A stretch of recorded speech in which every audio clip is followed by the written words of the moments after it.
Hello, happy Patriots Day to each and every one of you American people today. I know that this is a very troubling day, but to lighten your mood and to, move forward because it's been 17 years, I'm going to review an American Pride movie today, just like I did when I reviewed Miracle back in Labor Day. It's a 1992, I believe, movie that came out, and it's one of my favorite Disney movies of that time that was not animated, it was live action. And it's a movie that still holds up. I think it should have been a huge hit. And this is like over a decade before Iron Man. And that is The Rocketeer. Yep. One of my favorite films of the 90s. I saw this film. This is the very first movie I ever saw with Alan Arkin and with that gorgeous Jennifer Connelly.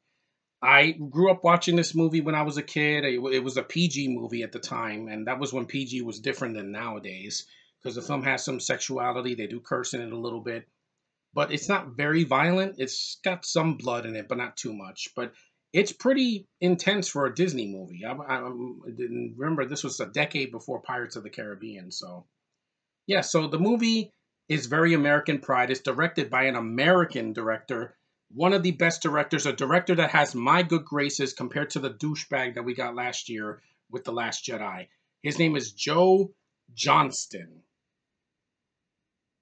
not Ryan Johnson, Joe Johnston. This guy did a great job with this freaking movie, and the Nerd Pack, every single one of you guys can agree, all of you, the first Captain America movie with freaking Chris Evans is awesome. It's one of the best origin stories in the MCU. It's patriotic, it's badass, it's a colorful movie. It's got the pride of America shoved in your face. The era of that movie is awesome. The villain is pretty cool, and the action is fluid, and it's one of the best comic book movies of this decade. That movie's biggest flaw to me was not Red Skull underused. It's the freaking girl because she is an American, so she doesn't belong in that movie. Now here, you got a great freaking cast. You have Scott, I think his name is what's it Scott Campbell or something like that, or John. Yeah, it's one of them. I forgot his name. The lead guy that plays Cliff, he's Cliff Secord. He's a pilot, and he has an accident where he loses his plane. It's busted, and he has to fix it. And he wants to enter nationals so that he could pay for his plane and to fly in the sky because he loves being in the air. And he has a girlfriend played by Jennifer Connelly, who is, let's face it, every straight guy that saw that movie in 1992. She's just a dream come true. She's one of the most gorgeous women I've ever seen in my life. That face, that gorgeous raven hair, those beautiful eyes, that soulful, sweet, feminine voice. And she can act. Yeah, lo and behold, a woman from in a Disney movie. This is a Disney made film that was kind of like an early superhero movie in a way. Is a beautiful actress that's a real woman and is not a damsel in distress because she actually kicks ass at the end a bit. I mean, considering all things considered, she does a lot more than your precious hobo. Yeah, and she won an Oscar, a Best Supporting Actress Oscar for A Beautiful Mind. So suck it, DR. Suck it, suck it, suck it. I don't want to be too angry here because I get the day. But yeah, she's awesome in the movie. Her and Cliff have great chemistry in the movie. That they were, I think, dating at the time or married. I don't remember. But before she met Paul Bettany, she was kissing this guy. And yeah, it's a fun movie. Like this movie has American pride in it. You have what's his name? Not Jeremy Irons. You have Timothy Dalton plays the villain. Neville Sinclair, one of the most memorable villains in a Disney movie that's not animated. He's got screen presence. He's like a evil version of Bond. He's basically a German. Spoiler alert: he's basically a Nazi that's working for the Germans to get the rocket, that's what they want. They want the prototype rocket pack so they can use it for evil. And Cliff is the one that finds it, and he uses it, and he flies through the air like he's Iron Man. It's pretty cool. He has a helmet because when he first flies it, he doesn't know what he's doing with it, and he almost has an accident. He's like, I think we're gonna need a helmet, and I'm like, yeah, exactly, a helmet like Iron Man, and it's pretty damn cool. And I like the design of it with the big holes and the mouthpiece, and it's not CGI. This is the early 90s, so it wasn't like a CGI guy. Yeah, there were some optical effects for the time, but they look great. The score is one of the best scores I've ever heard in a freaking Disney movie. It's like this. It's like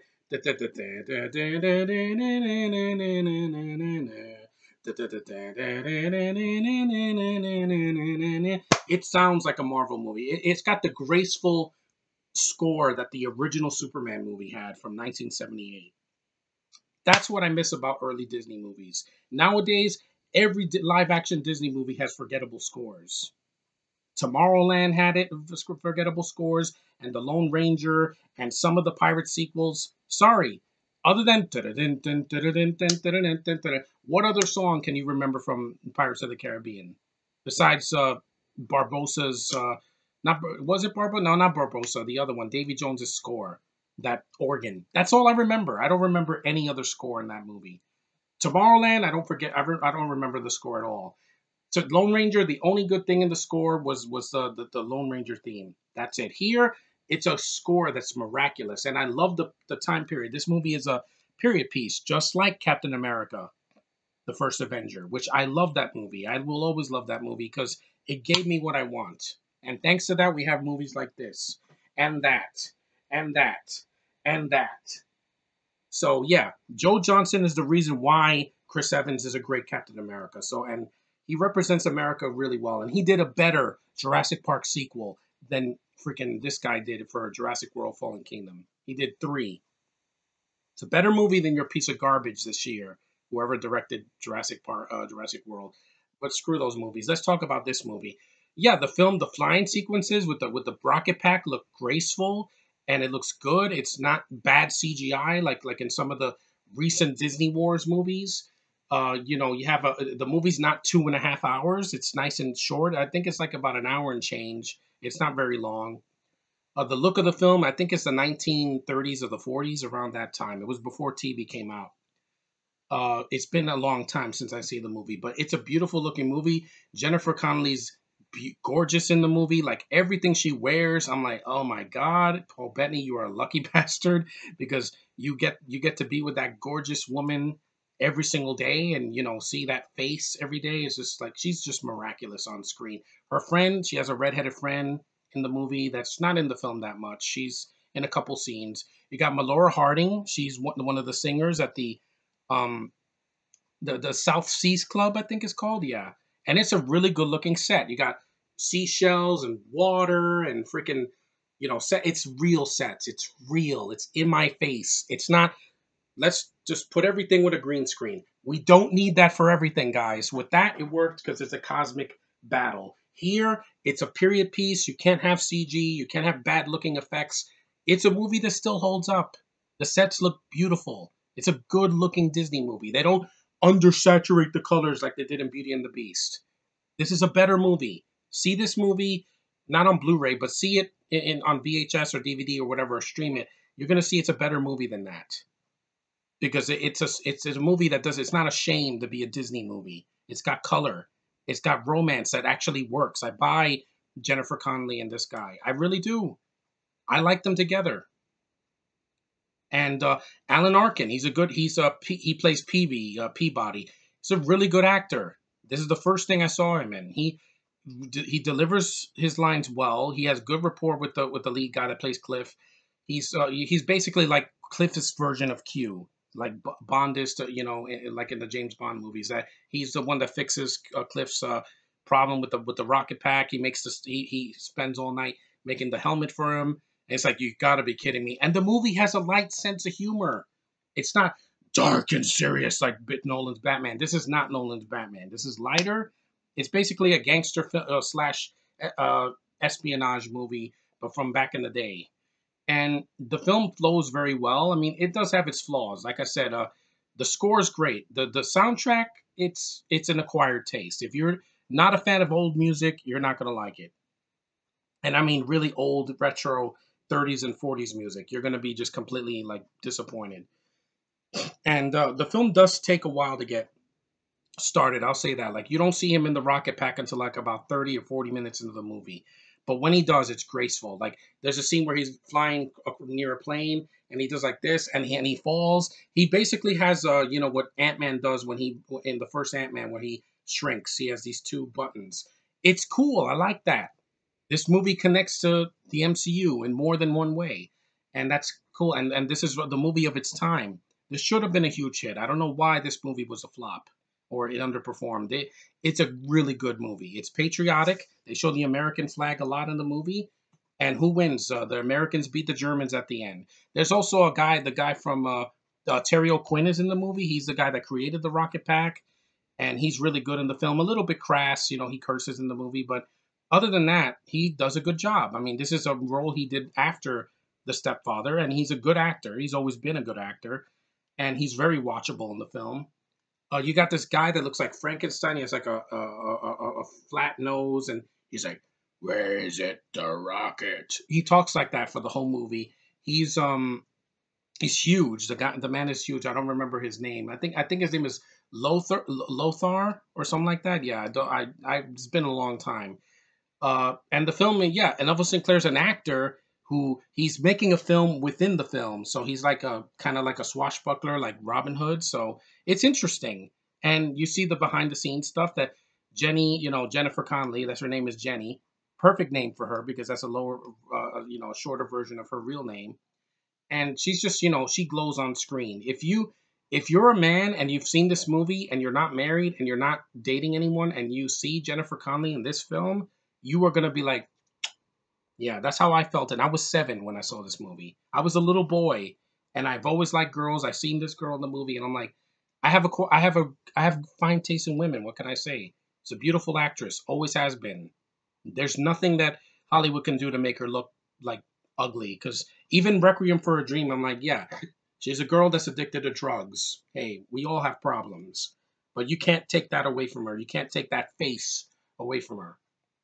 And yeah, and even she's one of the only good things in Ang Lee's The Hulk. Granted, she's not trying. She's like, I'm low energy and I'm so bored. Blah, blah, blah. That was Ang Lee's fault that she had a lifeless performance. But her face is nice to look at. So she had more emotion at the end than anybody in freaking The Force Awakens. I can easily say that. Granted, I like Liv Tyler more because she's more natural and less robotic. But the thing is, the actress can act. And here, she's beautiful. Like Neville Sinclair's trying to seduce her. He's trying to kiss her neck and bite her ear. And yeah, pretty kinky for 1992 and for Disney. Disney would never do that now in anything that they do. They will never have like kissing someone's neck or biting their ear or, trying to put a dress on them. You get it. You get it. See, it's not shoved in your face, in your face, in your face. You get it? He wants to have sex with her. We get it. We get it. And the movie has no SJW BS, which I'm happy about. The fight scenes are really good. They're exhilarating. They're PG, but they're well done. Cliff is not an SJW. He gets busted open. He suffers. He's vulnerable. Lothar puts his head through a freaking ceiling. You think that would ever happen in episode 9? You think they're gonna put Finn go through a wall? No, it'll be Looney Tunes. It'll be like I'm like, no. No more of that. That movie can blow me. I'm tired of that. I want to see the Disney stuff that from the past when his spirit was still alive in these movies. And this is a movie he would have enjoyed if he's lived long enough to see it. It's very patriotic. They show the American flag a lot. They also also be warned, they show swastikas in this movie, German swastikas. So if you're offended by that, I'm sorry, but they do show it because those people were evil. Evil. And if you've seen Raiders of the Lost Ark, you know what I mean. But Joe Johnston is a good freaking director. Screw Ryan Johnson. This guy has done a lot of movies that I enjoy more than his piece of trash last failure. He did one job. He had to do one job, and he couldn't do it right. Joe Johnston has done way better. Has a better track record. He did Jumanji, the good version. He did the first Captain America movie with freaking Steve Rogers, played by Chris Evans. He did Jurassic Park 3, an underrated sequel. He did this movie, which I love this movie. I saw it as a kid. I love the tone of it. I love the look of it. I like the era. It's a near masterpiece, except, for a few pacing issues in the middle, like it drags a little bit and it takes a time to get going. And like I said, the soundtrack is an acquired taste. If you're not a fan of that time period, then you're gonna kind of be like bored. But I recommend this movie. If you have not seen this American movie, The Rocketeer, see it. It doesn't need a remake with a bad SJW. Oh, let's make the Rocketeer a woman this time. No, you're just gonna take out all the fun that the original had. And that movie, yeah, it had two bad video games. See the movie; it's way better than the video games. I can honestly say that because it's not boring. It's breathtaking. It's got one of the best scores I've ever heard in a non DC or Marvel movie. I think it's based on a comic as well, but yeah, it's a really good movie. If you want a light Disney movie from the early 90s that's not SJW's R. Us or bad CGI, too much bad CGI in some of these freaking like, wannabe epics, watch this movie. It'll make you feel good at the end, which is what you want to do on a day like this. And like I said, the romance is not shoved down your face. It's light kisses, passion.